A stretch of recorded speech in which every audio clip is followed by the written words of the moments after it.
నామములు ఈ ఉదయకాల సమయంలో మీకు శుభవందనాలండి. కీర్తనల గ్రంథం 31వ అధ్యాయం 24వ వాక్యాన్ని చదువుకుని ఈ రోజు కొరకు మనము ప్రార్థన చేద్దాం. యెహోవా కొరకు కనిపెట్టు వారలారా, మీరందరూ మనస్సున ధైర్యము వహించి నిబ్బరముగా నుండుడి. ప్రియమైన దేవుని బిడ్డలారా, దేవుని వాక్యం చెప్తుంది చూడండి, నిబ్బరముగా ఉండుడి. ఎందుకంటే మీరు యెహోవా కొరకు కనిపెట్టుకుని ఆయన కొరకు కాచుకొని ఉన్నారు, ఆయన కొరకు ఏం చేస్తున్నారు. ఒక విషయాన్ని గుర్తించుకోండి, ఈ రోజుల్లో, ఈ సమాజంలో, ఈ లోకములో దేవుని కొరకు, దేవుని యొక్క నీతి కొరకు, పరలోక రాజ్యము కొరకు జీవించడం అంత సాధారణమైన విషయం కాదు. అంత సాధారణమైన విషయం కాదు.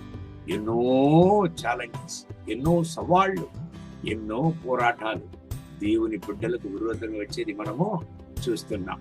ఈ రోజు కూడా మీరు దేవుని కొరకు మీ జీవితాన్ని అప్పగించి దేవుని మహిమ కొరకు మీరు జీవిస్తూ అనేక పోరాటాలను మీరు అనుభవిస్తున్నారా? దేవుని కొరకు నేను జీవించిన ఎన్ని అసమాధానాలు, ఎన్ని అడ్డు ఆటంకాలు, ఎన్ని పోరాటాలు నన్ను అడ్డుకుంటున్నది, అయ్యో ఎందుకు ఈ పోరాటం అని మీ జీవితంలో చోలిపోతున్నారా? ప్రియమైన దేవుని బిడ్డలారా, నిబ్బరముగా ఉండుడి. ఎందుకంటే దేవుడు మిమ్మల్ని ధైర్యపరుస్తున్నాడు. ఈ లోకంలో దేవుడికి వరకు జీవించడం అంత సాధారణమైన విషయం కాదు. ఎందుకంటే దేవుని కొరకు ఎప్పుడు వైరాగ్యంగా మనం జీవించాలనుకుంటామో, పరిశుద్ధంగా జీవించాలనుకుంటామో, అప్పుడే అనేక పోరాటాలు వచ్చేది మనం చూస్తున్నాం. అందుకే యెహోషువ 1వ అధ్యాయం 5వ వాక్యంలో యెహోషువను దేవుడు బలపరచాడు.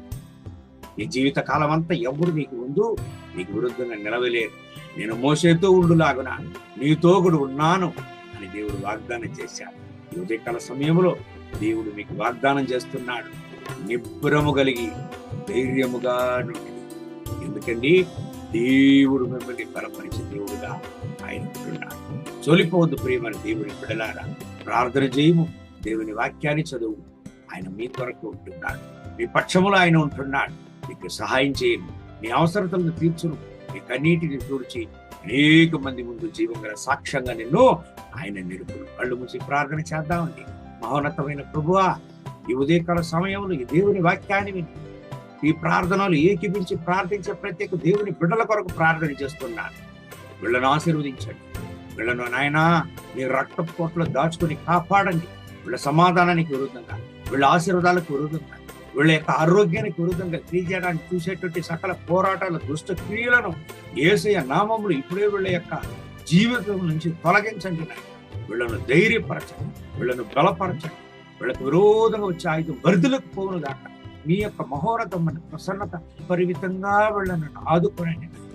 మీ యొక్క కృపా ప్రసన్నత అపరిమితంగా దిగిరాని ఈ రోజంతా మీ బిడ్డల్ని ఆశీర్వదించి నడిపించండి. వీళ్ళ అవసరతను సంధించండి, బలపరచండి, సహాయం చేయండి. మహిమ, ఘనత, స్తుతి మీకే. ప్రభువైన యేసయ్య నామములో వేడుకుంటున్నాము మా ప్రియ పరలోకపు తండ్రి. ఆమేన్.